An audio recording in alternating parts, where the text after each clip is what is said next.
The planet of the Corlins was dying. It wasn't just the seasons that changed or the temperature that rose. Their whole world was crumbling beneath them.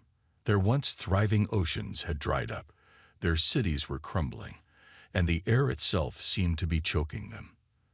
The Corlins were an advanced species, with technology far beyond anything humanity had ever dreamed of, but even their greatest minds couldn't solve the planet's slow death. The clock was ticking, and they had no time left. In their desperate panic, the Corlins turned to the stars. They sent out a signal, a message of distress that echoed across the galaxy. "Please help us. Our planet is dying. We need your assistance." The message was broadcast to every known species in the galaxy, from the farthest reaches to the closest neighbors. They were willing to pay any price, promise any favor, to anyone who would help them. But days passed, then weeks, and still there was no answer. The Corlins had always thought of themselves as superior. For centuries, they had ruled over vast territories in space, establishing colonies, forming alliances, and building an empire that stretched across the stars. They had never needed help from anyone. They were strong, capable, and proud. But now, they realized just how fragile they truly were. They watched as other species in the galaxy received their messages and chose to ignore them. The Corlins knew that their reputation preceded them. They were a proud species, but their reputation was also one of dominance and arrogance. Many species feared them, but they also resented them. Perhaps that was the reason no one was willing to help. Or maybe, just maybe, the Corlins had become too arrogant to understand that they, too, were vulnerable. There were whispers among the Corlins, rumors that other species had seen their situation as an opportunity. Some believed that their enemies would see their planet's demise as a chance to invade, to take over what was left. Others thought that the galaxy's other species simply didn't care. They had their own problems, their own worlds to worry about. Why should they care about the Corlins? A month had passed since the first message went out. The planet's conditions were worsening. The planet's oceans had almost completely evaporated, and dust storms ravaged the once green plains. The Corlins were running out of time, and their leaders were beginning to panic. The survival of their species depended on the intervention of another. Still, there was nothing. The silence was deafening. Finally, when the Corlins were almost ready to give up, another message came through the void of space. It was faint at first, a signal they could barely detect, but it was there. Someone was responding. The Corlins were so desperate that they couldn't help but hope, even if they didn't believe it. They immediately focused all their attention on the incoming signal. It was coming from a small, barely known planet in the distant part of the galaxy, Earth. The message that followed was simple and direct. "We are coming to help." The Corlins were stunned. Earth? How could Earth, a relatively young planet compared to their own, offer help? The Corlins had heard whispers of this species called humans, but they had never taken them seriously. They were just another primitive race, barely scratching the surface of the galaxy. Humans didn't even have faster-than-light travel yet, and their technology was far behind the Corlins. How could they possibly offer any real help? Despite their disbelief, the Corlins had no choice but to hope. They had sent their call out to the stars, and now one species was answering. The humans had heard their distress signal, and against all odds were coming to their aid. The Corlins were skeptical. They didn't believe the humans could do anything that their advanced species couldn't. But what other choice did they have? No one else had responded, and their planet was dying. So they prepared to receive the humans, unsure of what to expect, but willing to give them a chance. At this moment, deep inside the Corlins' hearts, something had begun to change. The proud, arrogant species that had once believed they were the rulers of the stars now realized that they were not invincible. The universe was a much bigger place than they had ever understood, and there were forces out there, even in the smallest, most unexpected corners, that could make all the difference. And so, as they waited for the humans to arrive, the Corlins' hope, though small, was ignited. They didn't know what would happen next, but for the first time in a long while, they had a chance. A chance they owed to a species they had once overlooked. The Corlands sat in the heart of their dying world, the weight of their failure crushing down on them. The once lush green fields outside their cities were now nothing more than vast deserts of cracked earth. Dust storms swept through their cities like angry ghosts, tearing apart buildings and scattering the last traces of life. The Corlands had always prided themselves on their strength, their advanced technology, and their ability to conquer any challenge. But now, none of that seemed to matter. Their planet was slowly dying, and all their science, all their power, couldn't save it. Weeks had passed since they sent the distress signal across the stars. Every hope they had rested on the belief that someone, anyone, would hear their call and come to their aid. But the silence was deafening. At first, the Corlands had been hopeful. They believed that the message would reach the right ears, that the other species in the galaxy would recognize the danger and rush to help. They thought of the powerful allies they had made over the centuries, the advanced civilizations they had traded with, and the countless planets they had helped. Surely someone would step forward. Surely they would not be left to perish alone. But as the days turned into weeks, their hope began to fade. They watched helplessly as their planet's once thriving oceans continued to shrink, and the sky turned an angry shade of red. The crops that had once fed them with ease now withered in the dry soil. The Corlands' leaders gathered in emergency meetings, their faces grim with the realization that they were truly alone. "Where are they?" One of the leaders asked bitterly, his voice filled with frustration. "The other species, they've seen our message. Why haven't they answered?" Another leader, an older Corlands with deep lines carved into his face, shook his head. "We have always been the strongest, the most powerful. Perhaps they think we do not need their help." His voice trembled slightly, betraying the fear he had tried to hide. "Perhaps they think we deserve this fate." It was a harsh truth, but a truth nonetheless. The Corlands had always been a species that valued strength above all else. They had conquered and dominated others, forcing weaker civilizations to bow before them. They had made enemies along the way. And now, those enemies might be silently watching as they struggled. Some species might even be hoping for their downfall. The Corlands couldn't know for sure, but the silence from the galaxy felt like a cold slap in the face. Days passed. Then, a week. The Corlands' leaders gathered again, their faces tired and drawn. Still, no one had answered their call. No help had arrived. The message had been sent to every corner of the galaxy, but the silence persisted. The Corlands couldn't understand it. They had always been at the top, the rulers of the stars. And now, they were nothing. "Perhaps we were wrong." One of the younger Corlands spoke up, his voice quiet but filled with doubt.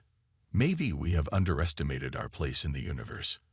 Maybe we are not as important as we once thought." The older leader's face hardened, but he said nothing. He too felt the sting of those words. The Corlands had spent centuries believing they were untouchable, invincible.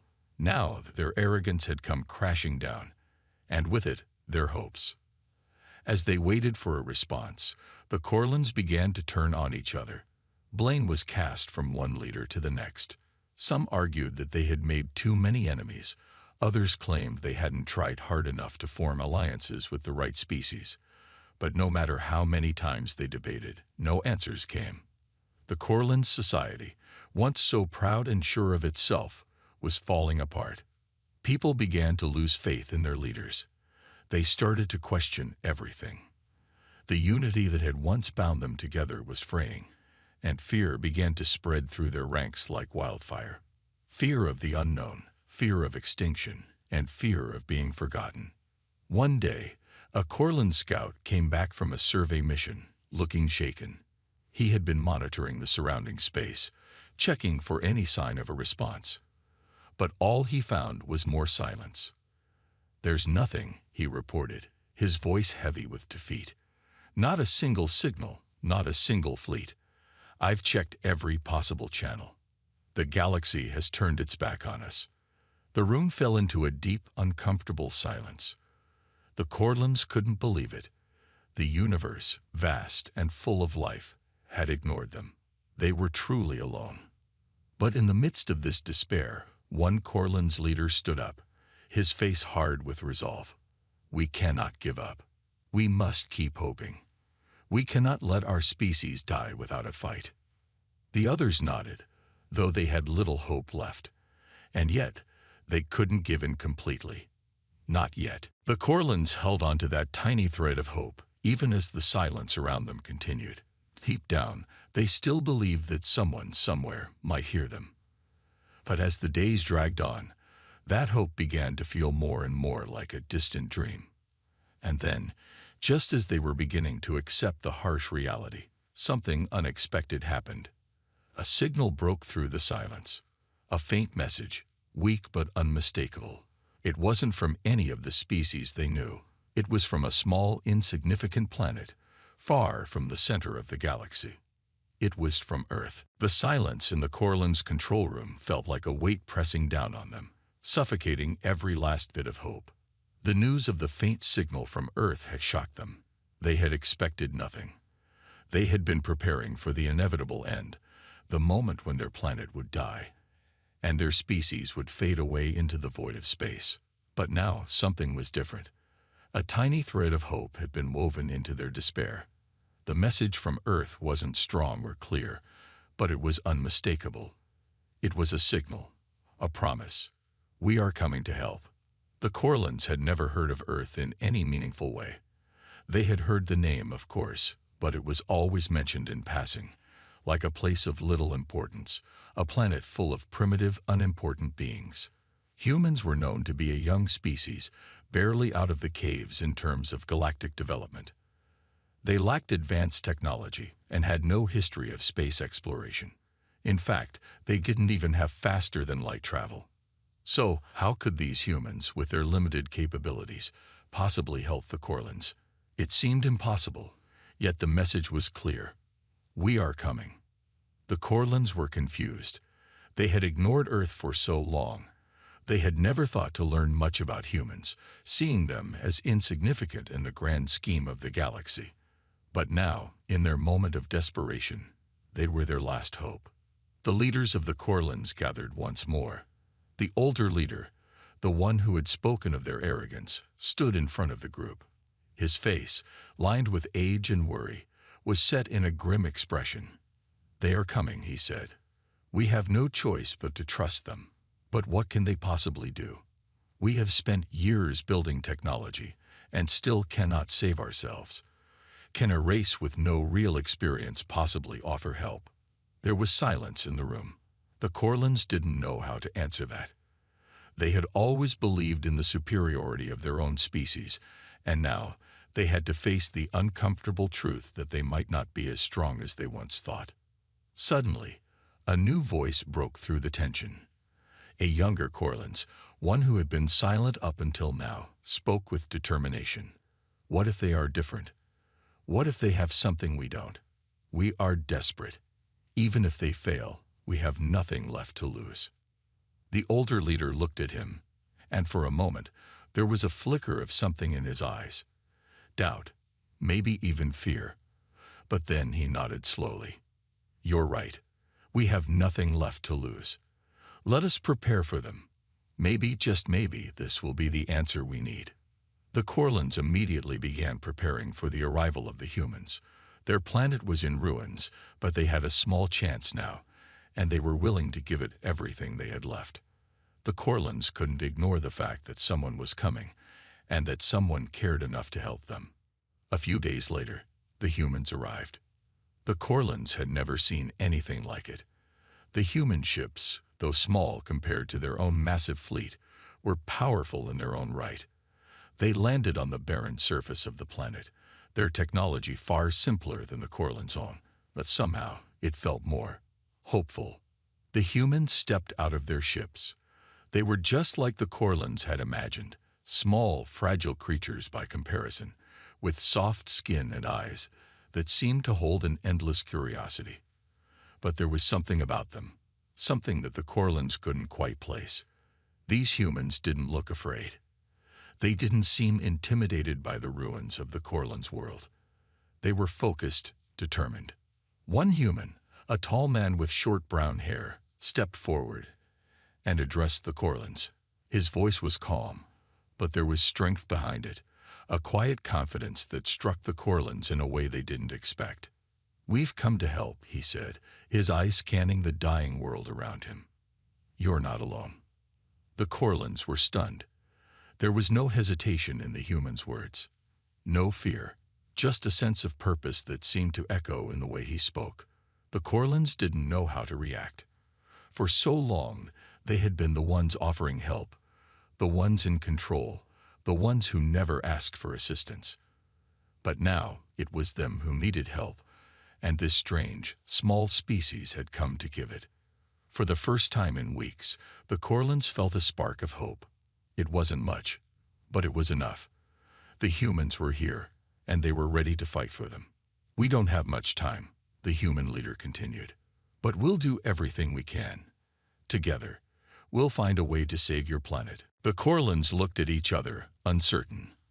How could they trust these humans? What if this was just a mistake, a foolish hope that would lead to even more disappointment? But deep down, they knew they had no choice. The humans were here, and that was more than anyone else had offered them. Maybe this was their last chance. And so the Corlans, for the first time in their history, found themselves working with a species they had once looked down on.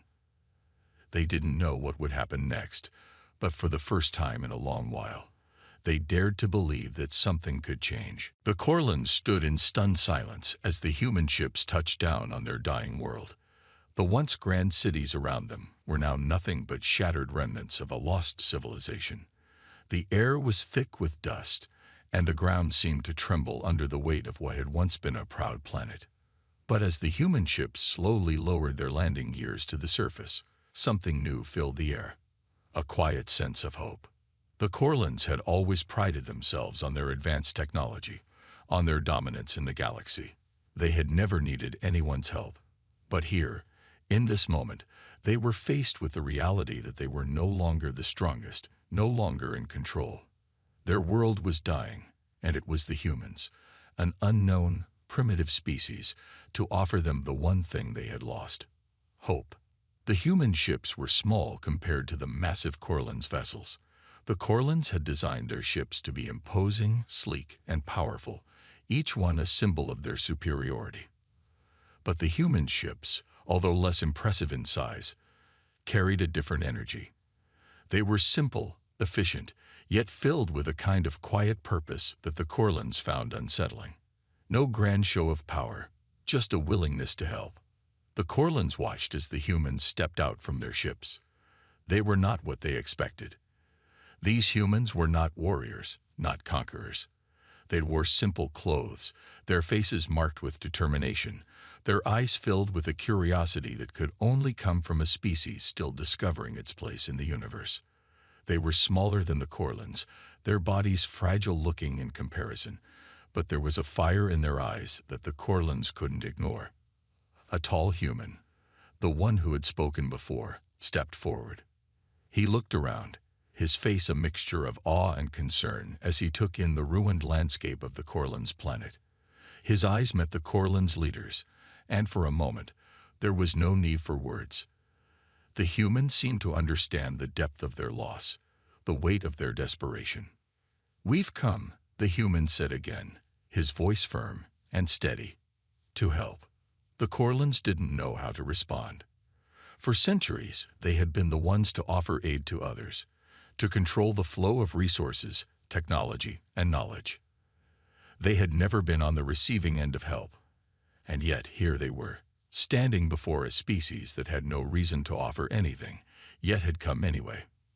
One of the Corlans' younger leaders, still full of skepticism, stepped forward. "You are too late. Our planet is dying. You don't have the power to save us." The human's gaze softened, and he nodded slowly. "I know," he said quietly, "but we don't give up easily, and we never leave anyone behind. We'll try, and that's what matters." There was something in his words, a quiet strength, that caused a shift in the Corlins' hearts. For the first time in weeks, they felt something that resembled trust. They had been alone in their suffering for so long, with no one to turn to, no one to help. But now, there was a chance, however small, that this human species, with all its imperfections, could make a difference. The Corlins' leader, the one who had been the most skeptical of the humans' ability to help, took a deep breath. "Very well," he said. "We'll listen. But you must know this. Our technology is beyond yours. We have nothing left to offer you. Whatever help you give must be enough." The human leader nodded again. "We're not here to compete. We're here to stand with you, to try together. That's all we can do." And so, the humans got to work. It wasn't much to look at. The Corlins had expected grand machines, towering structures, or a fleet of advanced ships capable of reversing the planet's damage.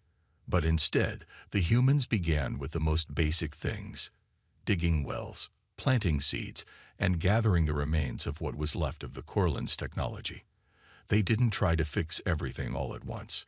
They didn't promise miracles. They simply began. The Corlins watched in disbelief. The humans worked tirelessly, day and night. They didn't rest, didn't stop. They spoke to the Corlins with a kind of quiet respect, never forcing their ideas on anyone, but offering help when needed. Every small task they completed, from repairing energy sources to rehydrating the soil, gave the Corlins a small flicker of hope. It was clear that the humans had no grand plan to save the Corlins' planet in one swoop. But it was also clear that they had something the Corlins had lost: the ability to care. The humans didn't expect to be rewarded, didn't demand recognition. They just worked, one step at a time, because it was the right thing to do. As the days passed, the Corlins began to understand something they hadn't before. They had always believed that strength came from power and domination. But now, they were seeing something different. Strength could also come from kindness, from the willingness to help without asking for anything in return. The human leader, as he stood watching the work unfold, turned to the Corlins' leader with a small smile. "It's not much, but it's a start." The Corlins could only nod. It wasn't much, but it was the first sign that their planet might survive, that their species might not be lost forever. For the first time in a long time, the Corlins felt something they hadn't in years: hope. And so the Corlins, once so proud and powerful, found themselves standing side by side with the humans, realizing that sometimes the greatest strength comes not from being the strongest, but from being willing to help. Days turned into weeks, and the Corlins began to witness something they had never thought possible. The humans, with their simple tools and humble determination, were slowly turning their dying planet around. The once dry soil was beginning to show signs of life again. The crops, though small at first, began to sprout. Water flowed from the wells the humans had dug, and the energy plants, once broken and useless, flickered back to life. The Corlins watched with growing awe as the impossible seemed to become possible. They had expected the humans to fail. After all, how could a race so young and so inexperienced save a planet as damaged as theirs? Yet, in a way, it was happening. The humans worked quietly, without fanfare. There were no grand speeches or flashy displays of power. They simply worked, fixing, rebuilding, and caring for the planet, as though it were their own. They didn't just focus on the technical aspects of the recovery. They focused on the people, too. They listened when the Corlins spoke of their losses, of their fears. They offered not just solutions but comfort. And slowly, the Corlins began to realize that they had underestimated these humans in every way. One afternoon, as the Corlins gathered to assess the progress, their leader, the one who had once doubted the humans the most, stood in front of a group of Corlins engineers. The humans were there, working side by side with them. But this time, the Corlins were beginning to listen. "I never thought I would see the day," the Corlins leader said, his voice quiet. "I never thought we would recover. But perhaps we have underestimated the humans. Perhaps we have underestimated what is truly possible. The human leader, the same tall man who had spoken to them when they first arrived, stood beside him. "It's not about what's possible," he said, his voice calm. "It's about what's worth trying. And we're not giving up." The Corlins were stunned. In all their years of dominance and superiority, they had never met a species like this. The humans didn't seek glory or recognition. They didn't look for rewards. They just wanted to help, to do the right thing. It was a lesson the Corlins had never learned, and it humbled them. One of the Corlins' engineers, a younger woman who had been watching the humans closely, spoke up. "They are working alongside us as though they are equals. No one has ever treated us like this before." The Corlins' leader nodded slowly. "And that is something we can learn from. We have spent so much time thinking only of our own power, our own strength, that we forgot what it means to truly care for others." The human leader smiled. "We all have something to learn from each other. The strength of a people isn't just in their power or their weapons. It's in their willingness to help, to keep fighting when everything seems lost." As the weeks continued, more and more signs of recovery appeared. The atmosphere, once thick with pollution and the remnants of destruction, started to clear. The once scorched land began to cool, and the winds that had once carried dust storms across the planet now carried the scent of new growth. The Corlins could hardly believe their eyes. The humans had done it. They had started to heal the planet. But it wasn't just the planet that was changing. The Corlins themselves were changing too. They began to work together with the humans, side by side. Where once there had been pride and arrogance, there was now humility. Where once there had been distrust, there was now cooperation. The Corlins had spent so long believing in their own superiority that they had forgotten the importance of working with others. The humans had shown them what true strength really looked like. One day, the Corlins' leader called for a meeting. The human leader joined him, and together they stood before the people of both species. The room was filled with a mixture of Corlins and humans, working together to rebuild what had been lost. "We have made progress," the Corlins' leader began, his voice strong. "But this is only the beginning. We have a long road ahead. The damage to our world is deep, and it will take time to heal fully. But if we continue to work together, if we continue to care for each other, there is nothing we cannot achieve." The human leader stepped forward, his voice steady. "You've shown us that we can do more than we ever thought possible. But it's not about what we can do alone. It's about what we can do together. That's the true power." The room was silent for a moment. And then a wave of applause broke out. The Corlins were not applauding the humans for their skills or their technology. They were applauding the humans for their hearts, for their willingness to give everything they had to help another species, even when there was no reward in sight. The humans had done the impossible, not just by healing the planet, but by healing the Corlins' belief in what was truly possible. In that moment, the Corlins realized that their species was not beyond saving. And perhaps, more importantly, they had realized that strength didn't just come from power. It came from the courage to try, to care, and to help others, no matter the odds. And so, the impossible became possible, not through technology or grand gestures, but through simple acts of kindness, cooperation, and the willingness to believe that something better could be achieved together. The Corlins had started to believe that the worst was behind them. Their planet, once on the brink of destruction, was slowly healing. The crops were growing, the atmosphere was clearing, and the land that had been scorched was showing signs of life again. The humans had worked tirelessly, side by side with the Corlins, to make this miracle happen.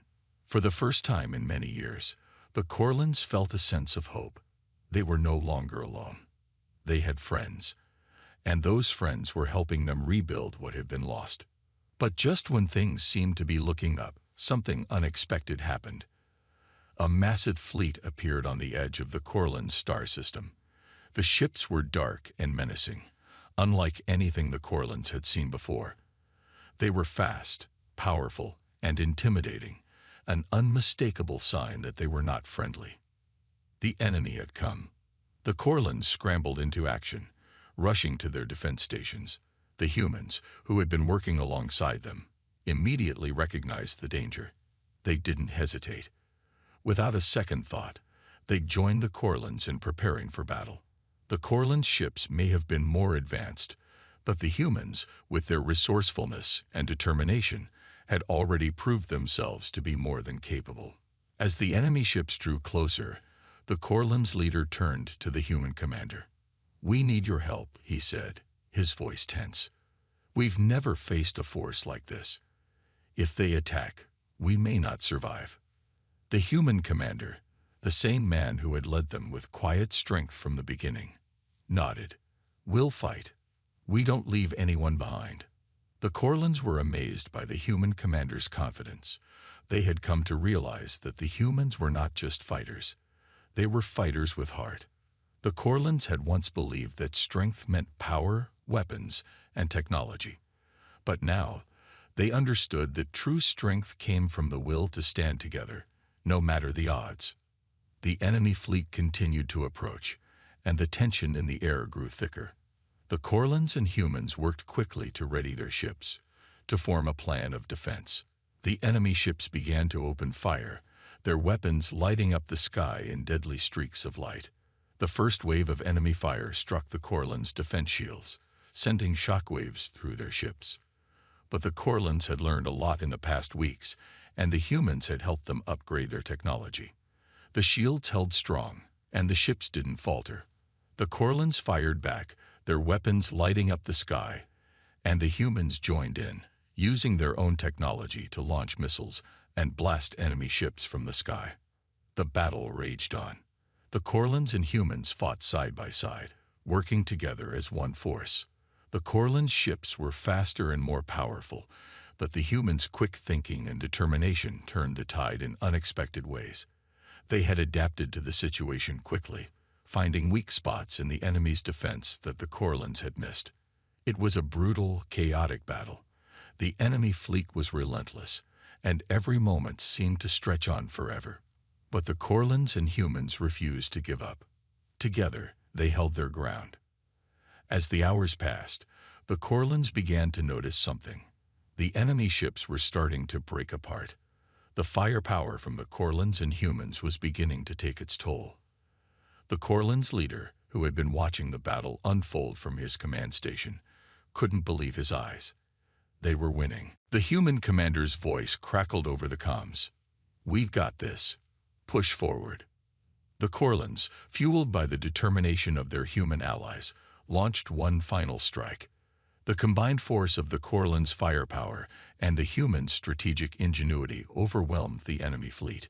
One by one, enemy ships exploded in fiery bursts, leaving only debris in their wake. And then, just as suddenly as it had begun, the battle was over. The enemy ships were either destroyed or retreating. The Corlins and humans stood victorious. The Corlins' leader, who had once doubted the humans, now stood in awe. He had never believed that their planet could survive, let alone win a battle like this. But the humans had shown him something he hadn't known. It wasn't just technology that made a difference. It was heart, courage, and the will to fight for something bigger than yourself. The Corlins gathered to celebrate their victory. But the human commander, as always, remained humble. "We did it together," he said simply. "This isn't just a victory for us, or for you. It's a victory for everyone who believes in standing together."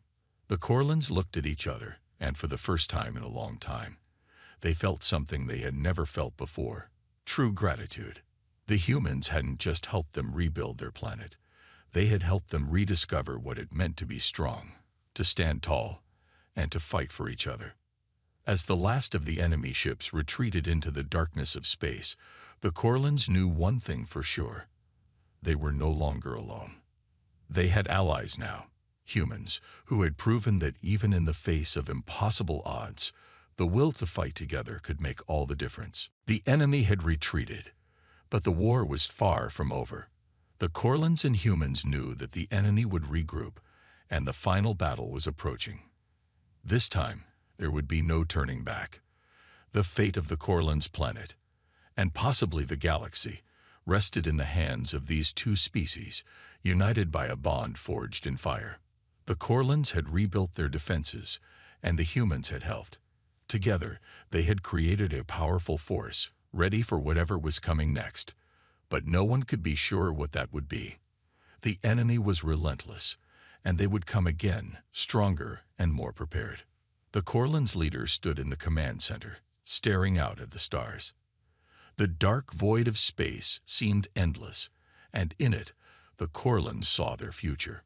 "We've done everything we can," he said, his voice quiet. "Now we wait." The human commander stood beside him. "We don't wait.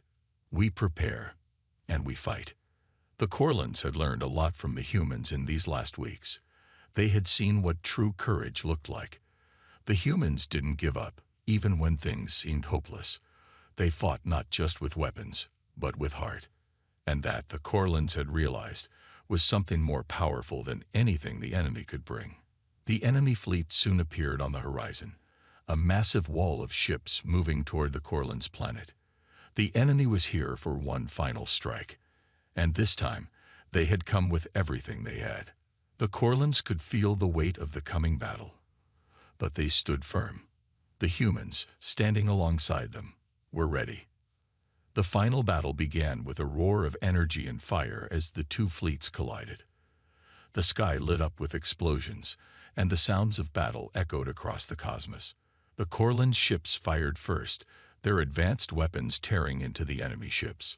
But the enemy was relentless, firing back with overwhelming force. It was a fierce, brutal fight.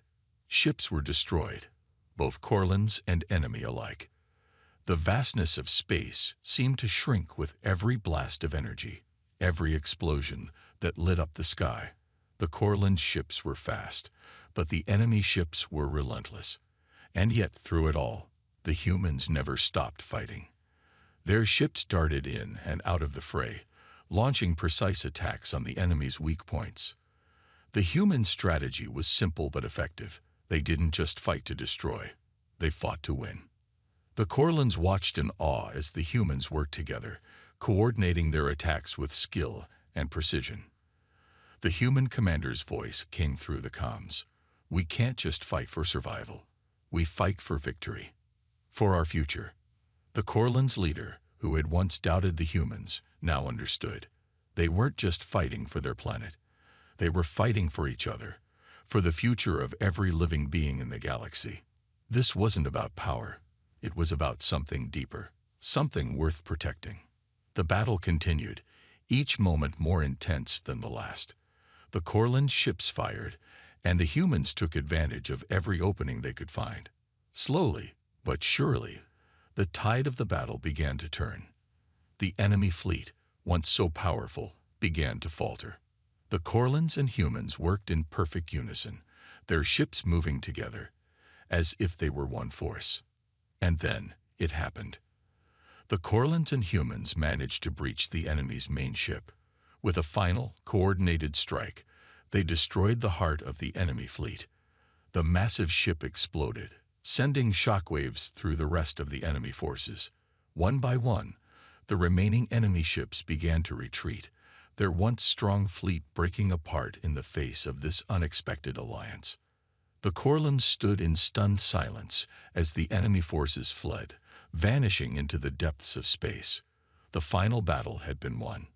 But the victory wasn't just in the destruction of the enemy. It was in the bond that had been formed between two species who had once seen each other as strangers, even enemies. The Corlans had learned that strength wasn't just in weapons or technology.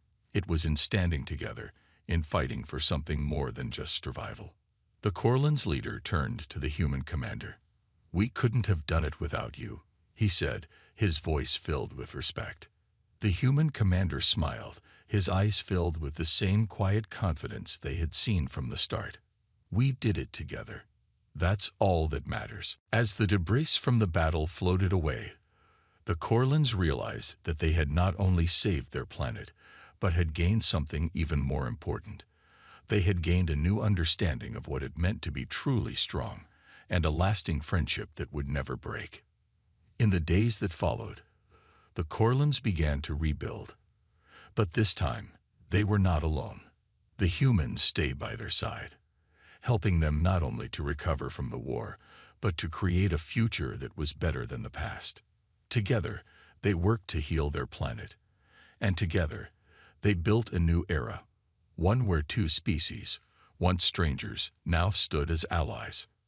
And the Corlins knew, without a doubt, that they would never forget what the humans had taught them, that the true strength of any people isn't in their power or their technology. It's in their willingness to stand together, no matter the odds. The human crew stood on the metal deck of their new ship, staring at it in disbelief. They had expected something small, maybe a little old, but nothing like this. The ship in front of them looked ancient, broken, and covered in strange alien symbols. The ship's name, the Outcast, flashed in bold letters on the side, mocking them. It was the weakest ship in the entire fleet, and it was all they had. The aliens who had given them the ship laughed behind their backs, certain that humans wouldn't last a day in space with something this outdated. The human crew tried to hide their disappointment. They had been chosen for an important mission, but now it seemed like they had been handed a death sentence. "We're really going to fly this thing?"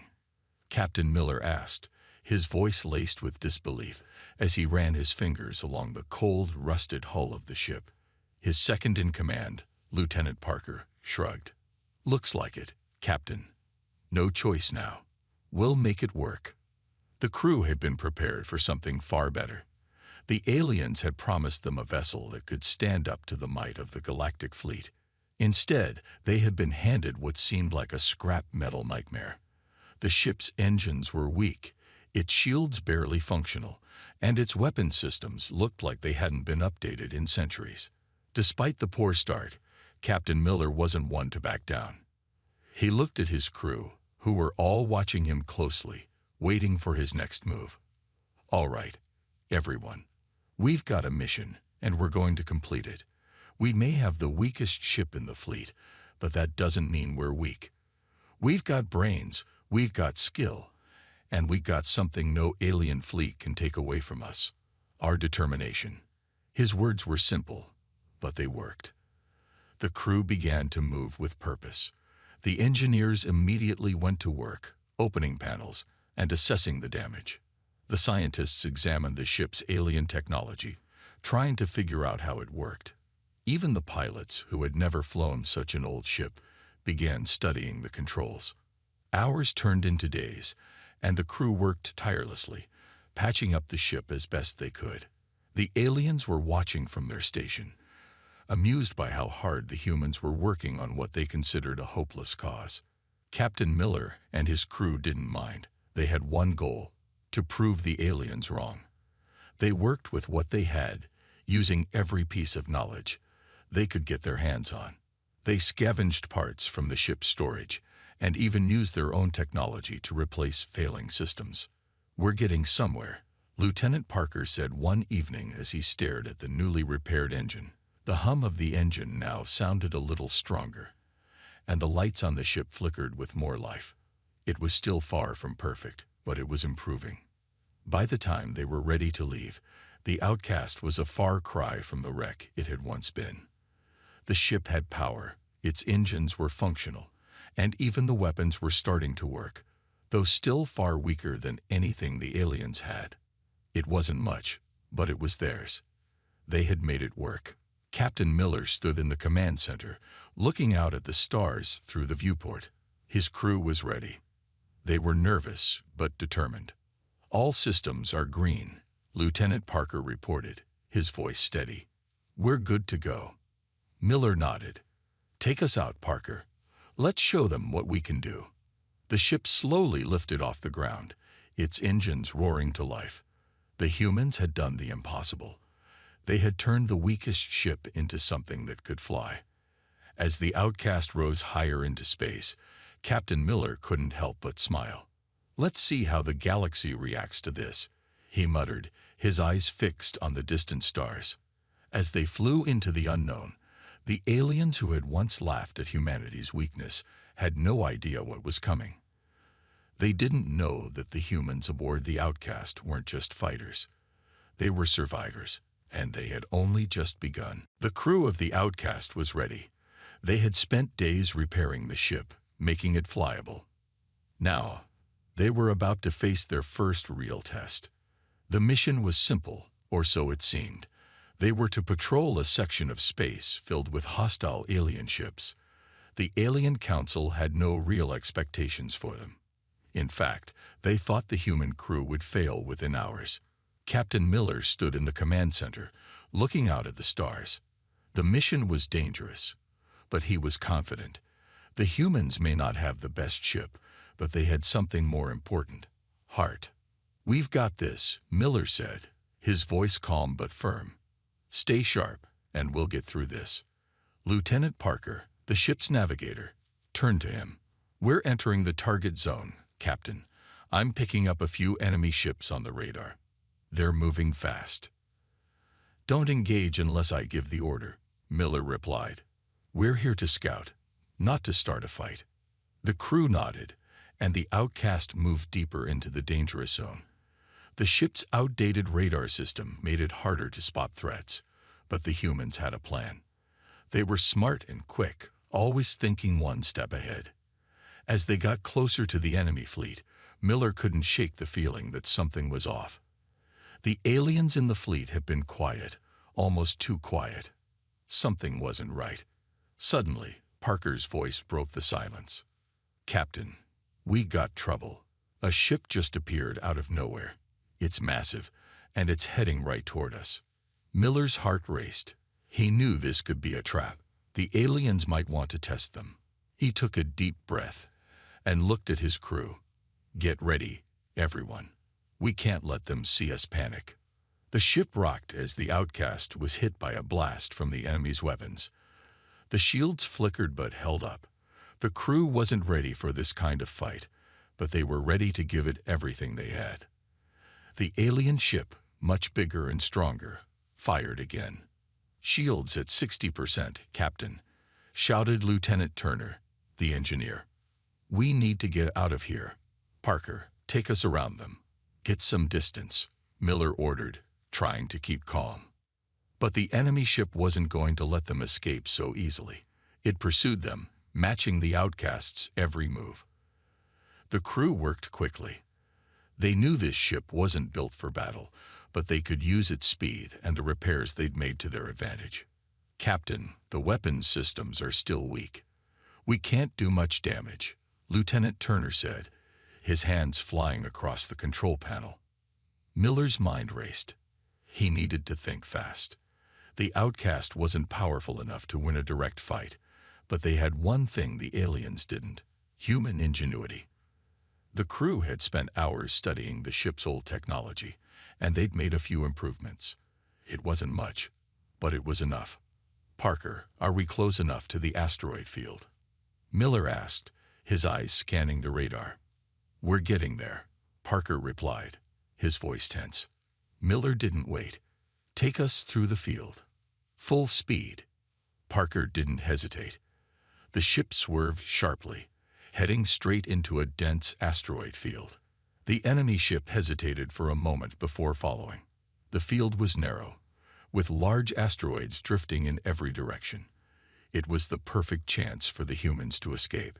The Outcast flew through the field, narrowly avoiding huge rocks and debris. The crew's hearts pounded in their chests as they weaved through the chaos. The enemy ship wasn't used to such tight maneuvering.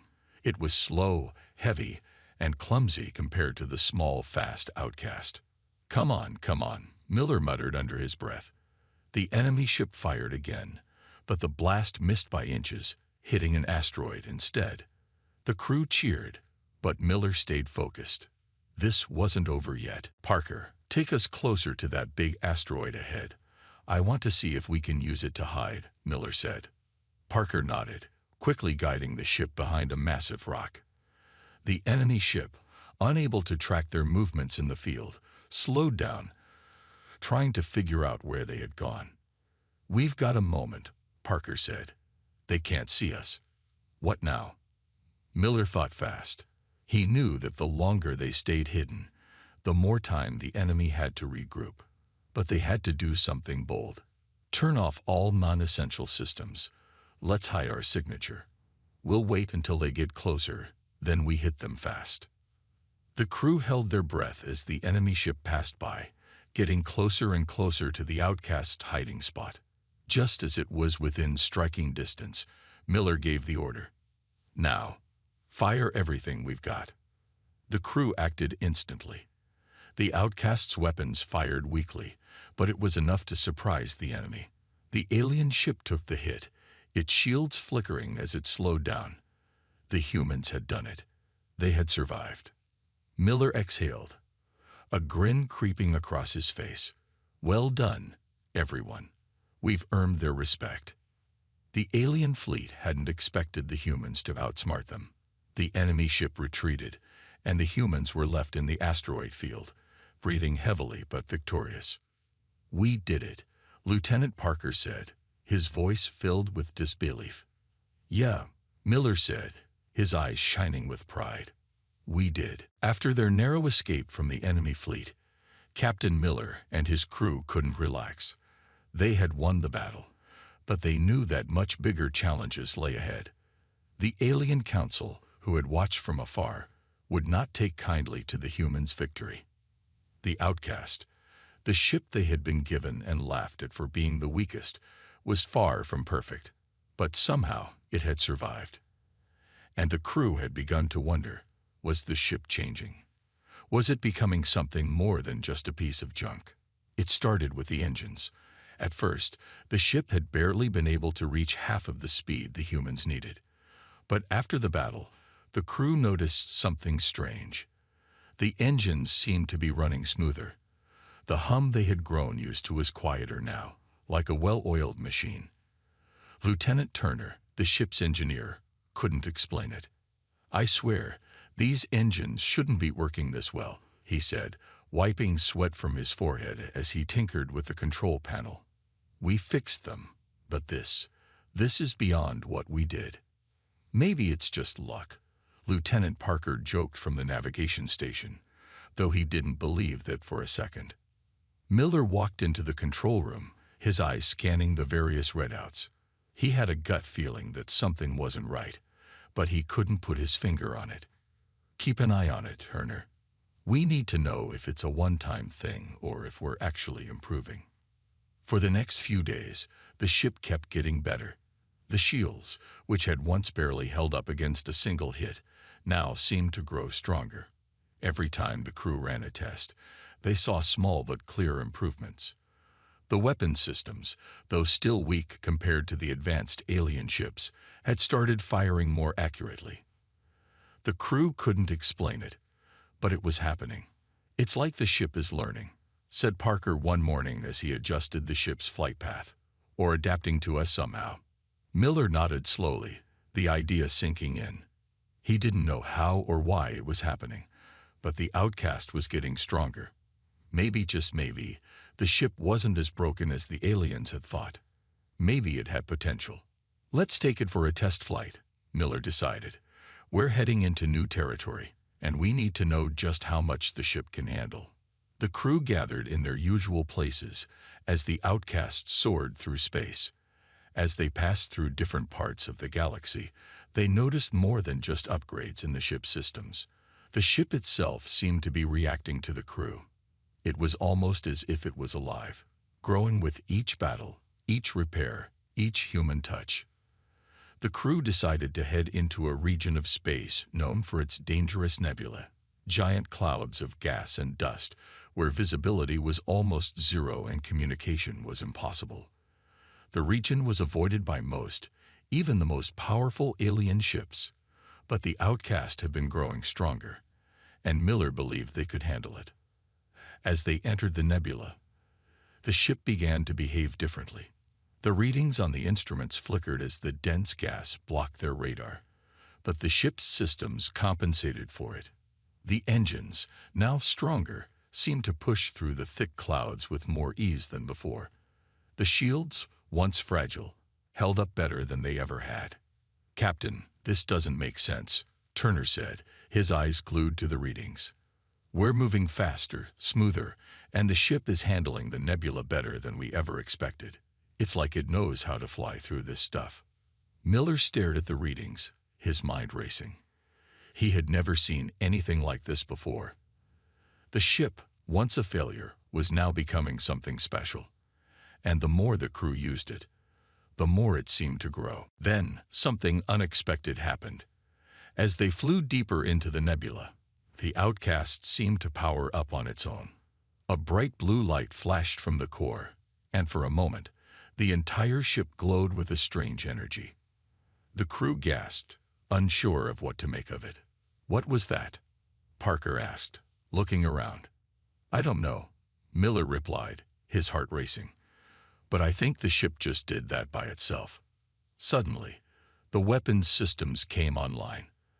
The small, outdated lasers that had once been almost useless now hummed with power. The shields, too, seemed to shimmer with a new strength, radiating energy. It was as if the ship had absorbed something from the nebula, something that made it stronger.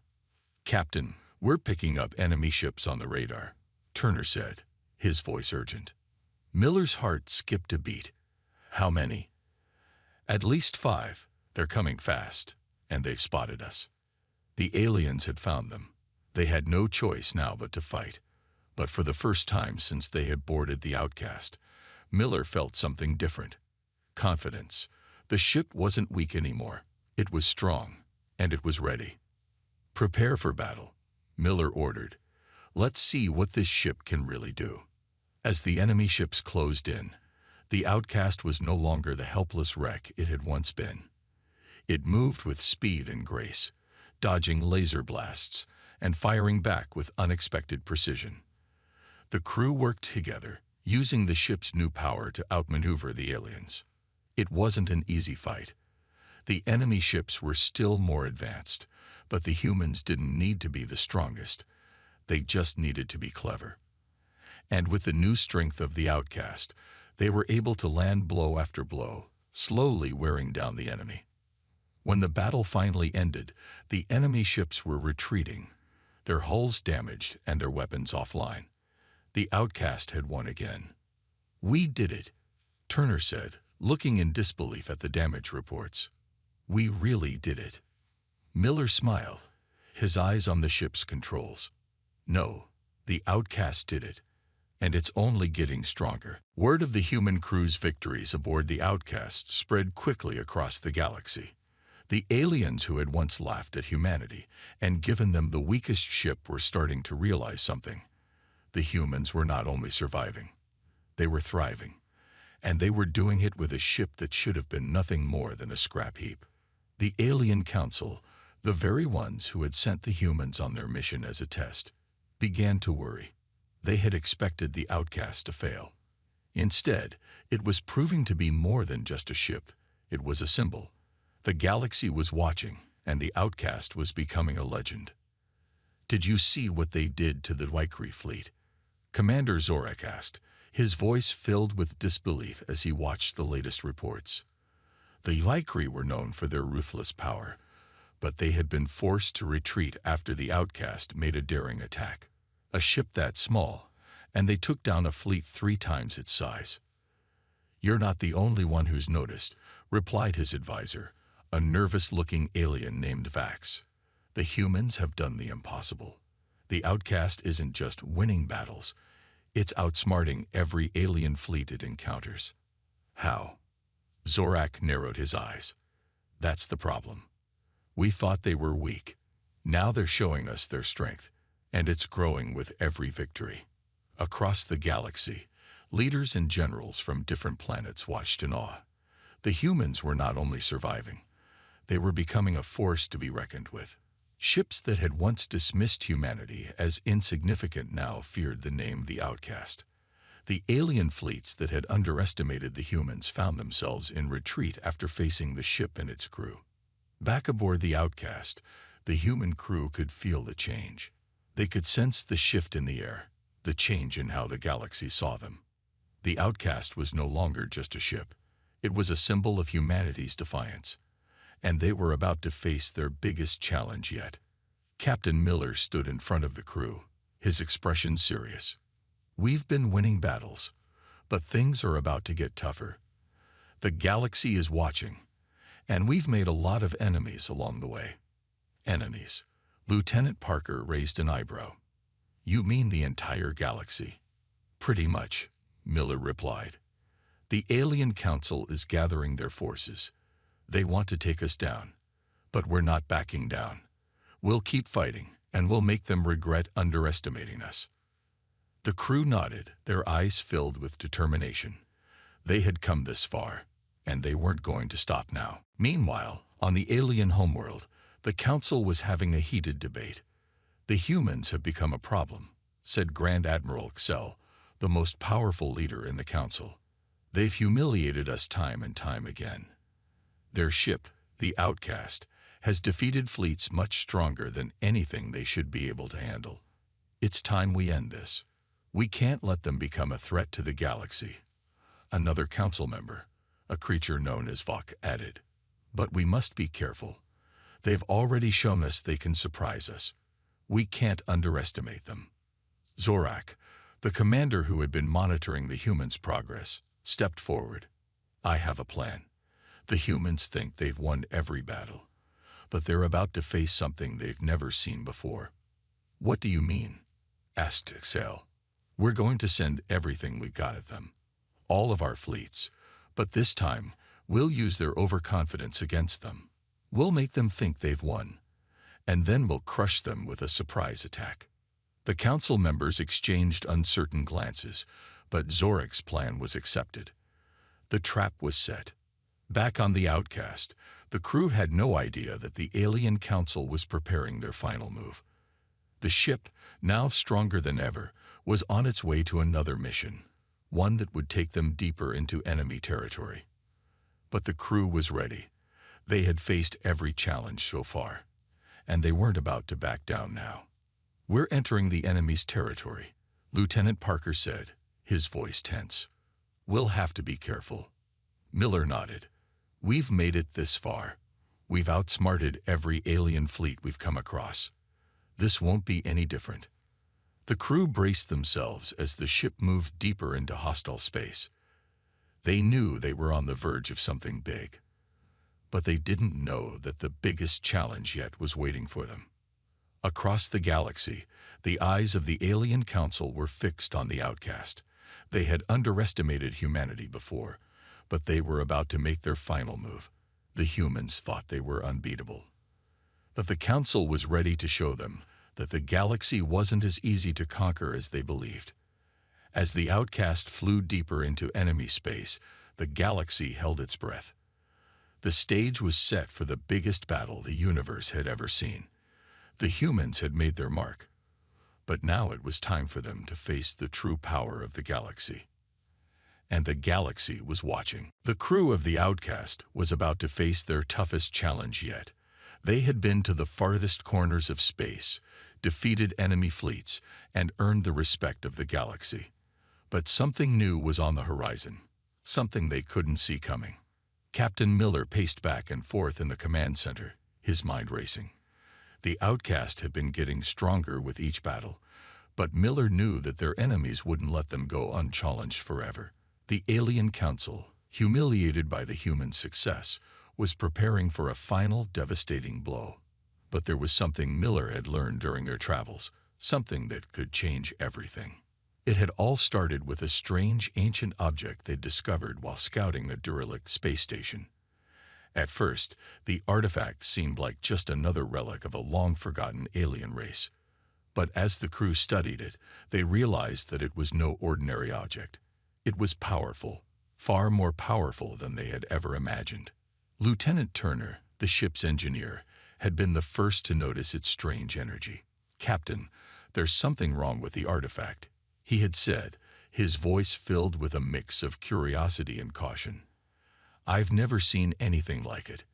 It's emitting energy, but it's not like anything we've encountered before." "What do you mean?" Miller had asked, stepping closer to the glowing object that now rested on a table in the ship's lab. "It's as if it's alive," Turner explained. "When I touch it, the energy seems to react. And the more I study it, the more I realize this thing isn't just some ancient relic. It's a weapon, or at least, it could be." Miller had been intrigued. The crew had already made the outcast stronger, but this artifact could be the key to defeating the alien council. They needed to unlock its power, but the mystery surrounding it was growing. Now, several days later, the crew was no closer to understanding the full potential of the artifact. But one thing was clear: it was powerful. And with the council preparing for their final assault, Miller had a feeling that this object would be their last hope. "Turner, Parker, get the artifact ready," Miller ordered. "We're going to need everything we've got if we're going to survive what's coming." Lieutenant Turner nodded. "I'm still not sure how to unlock its full potential, but I think we're close. We've made some progress. The energy readings are off the charts." "I don't care about the readings," Miller said. "I care about what it can do. We need to be ready." As they worked, the crew couldn't shake the feeling that the artifact was watching them. It pulsed with energy, as if it had a life of its own. Every time they got closer to unlocking its secrets, the object seemed to react. It was almost as if the artifact was waiting for the right moment to reveal its true power. Meanwhile, in the depths of space, the alien council was preparing their final strike. Grand Admiral Excel and his advisors had gathered in their war room, ready to make their move. They had underestimated the humans time and time again, and now they were determined to put an end to the outcast once and for all. "They think they can win," Cell said, his voice cold and filled with hatred. "They think their ship is invincible, but we will show them the true power of the galaxy." Zorak, the commander who had been tracking the humans' every move, stood before the council. "The artifact they found. It's dangerous. If they learn how to use it, it could change everything." Hazel glared at him. "We know. That's why we need to strike before they can fully understand its power. We can't allow them to use it against us." As the council's fleets gathered, ready to descend upon the outcast, the crew was preparing for a fight they weren't sure they could win. But they had no choice. The artifact was their only hope. Miller stood in front of the artifact, his eyes locked on its glowing surface. "We don't have time to study this thing properly. It's now or never." Turner stepped up beside him. "We've made some adjustments. I think we can unlock its energy, but it's going to take a lot of power. If we get it wrong, the ship could be damaged." Miller didn't hesitate. "Do it. We need that power." The crew worked quickly, connecting the artifact to the outcast's systems. The energy in the room was intense, almost overwhelming. As Turner flipped the final switch, the artifact hummed loudly, its energy flooding through the ship. For a moment, nothing happened. Then, the ship's systems began to glow, its engines roaring to life in a way they never had before. The energy from the artifact was feeding into every part of the outcast. The shields strengthened, the weapons powered up, and the engines surged forward with unimaginable speed. "It's working," Parker said, his voice filled with awe. "The artifact. It's making the ship stronger, stronger than ever before." Miller smiled, his heart racing. "We've got what we need. Now, let's show the galaxy what humanity is made of." But as the outcast powered up, the crew knew the final battle was only just beginning. The alien council's fleets were closing in, and they were about to face the full might of the galaxy's most powerful forces. The crew had the power of the artifact on their side, but would it be enough to survive the storm that was coming? The galaxy was on the edge of a knife. The alien council had prepared for their final strike, ready to crush the humans and the outcast.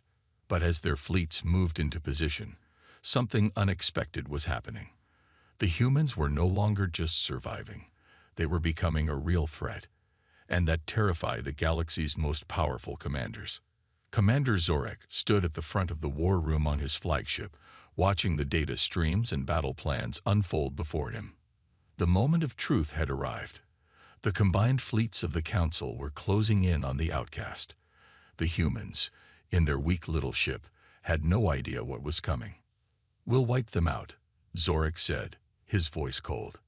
He looked around at his officers. "The humans have made their final mistake.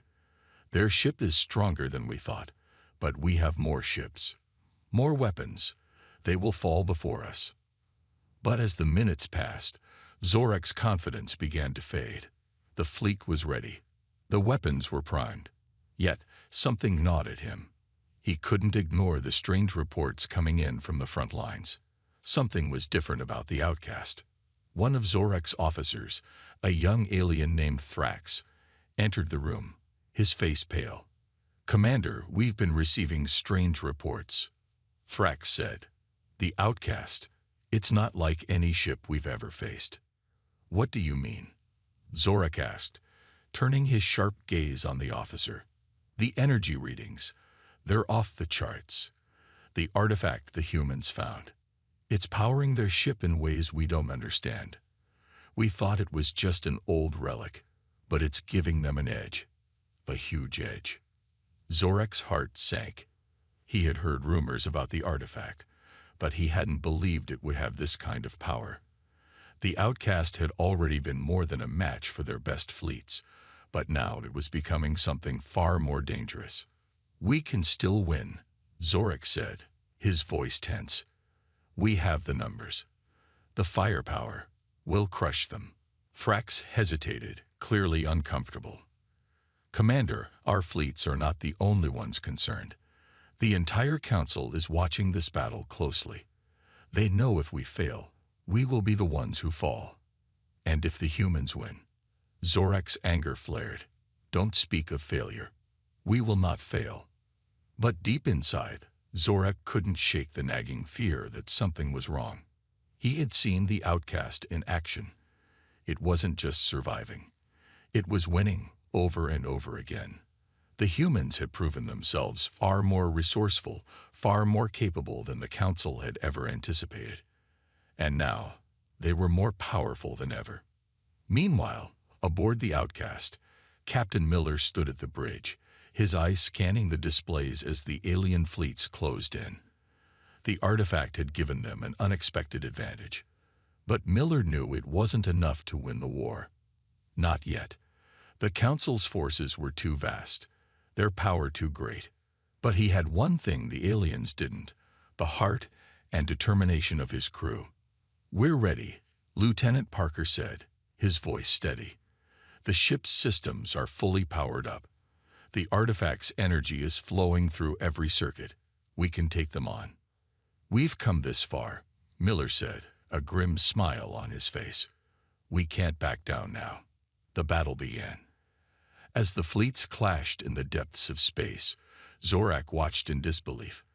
The outcast was doing the impossible.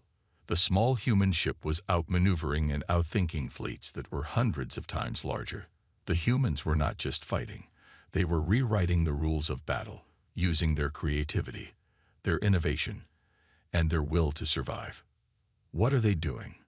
Zorak shouted. His eyes were wide as the outcast fired on the advancing fleet, its weapons more powerful than anything the aliens had ever seen.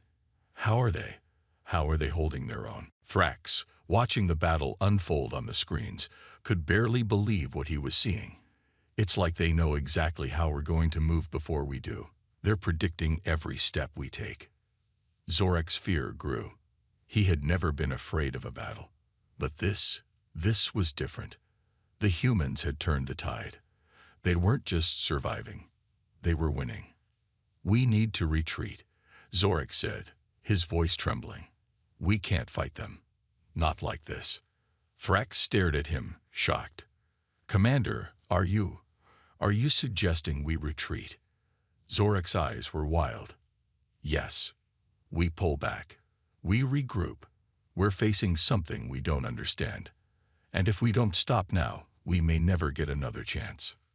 The alien fleets, hearing the commander's order, hesitated.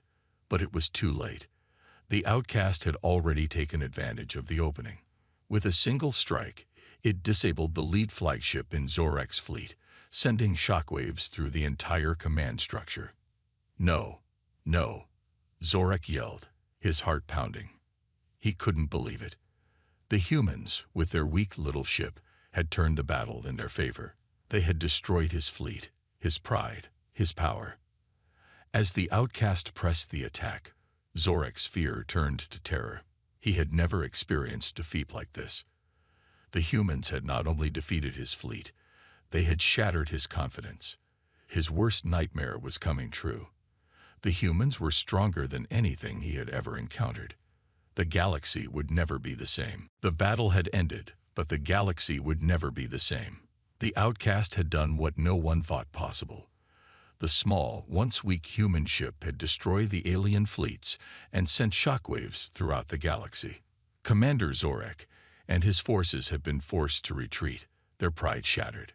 But the war was far from over. Something bigger was on the horizon, and the entire galaxy was watching. Captain Miller stood on the bridge of the Outcast, looking out at the stars. The ship was battered but still operational. His crew had proven themselves time and time again, and now they had done the impossible. The artifact had given them the power to defeat an enemy far greater than themselves. But Miller knew the hardest part was still ahead.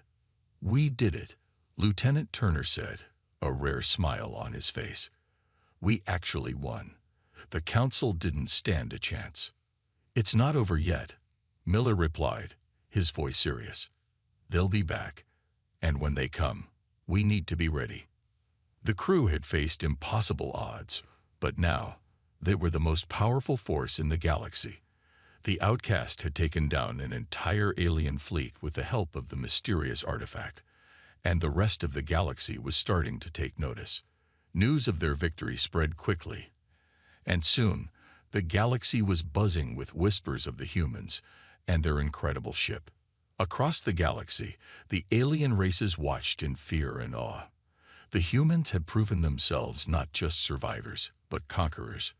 They had defied all expectations and taken their place as a new power in the galaxy. Admiral Xel, once certain of his superiority, sat in his war room, staring at the latest reports. His eyes were cold, filled with a burning hatred. The humans had humiliated him.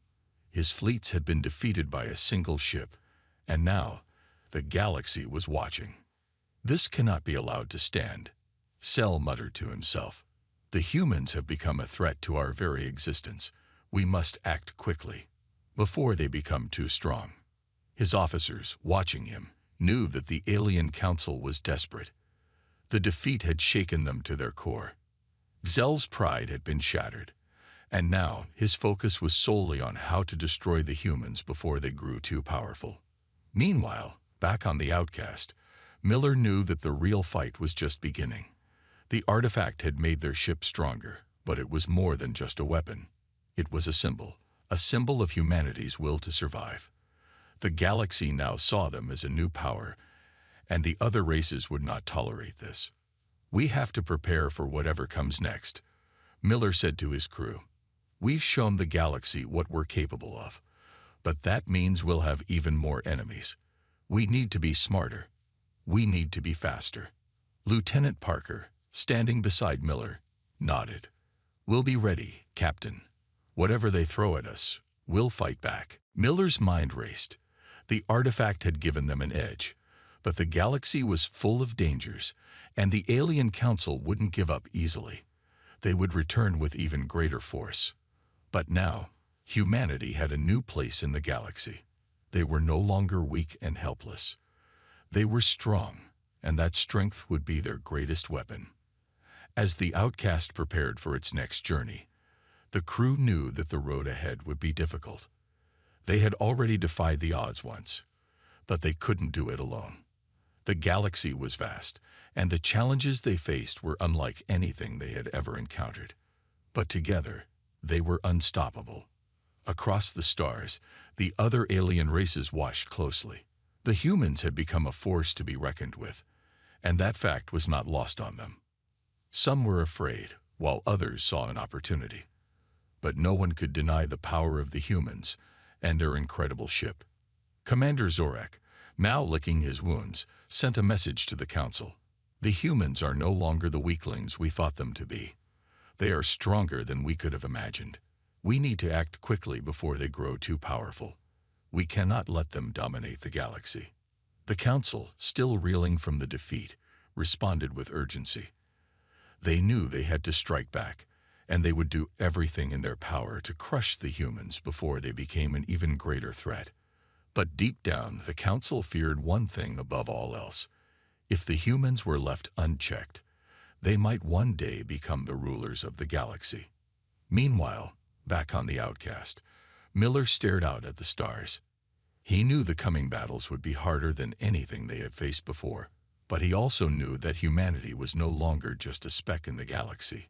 They had a new power, a new voice, and a new destiny. The Outcast was no longer just a ship. It was a symbol of humanity's rise, and the galaxy would never forget the day the humans claimed their place among the stars.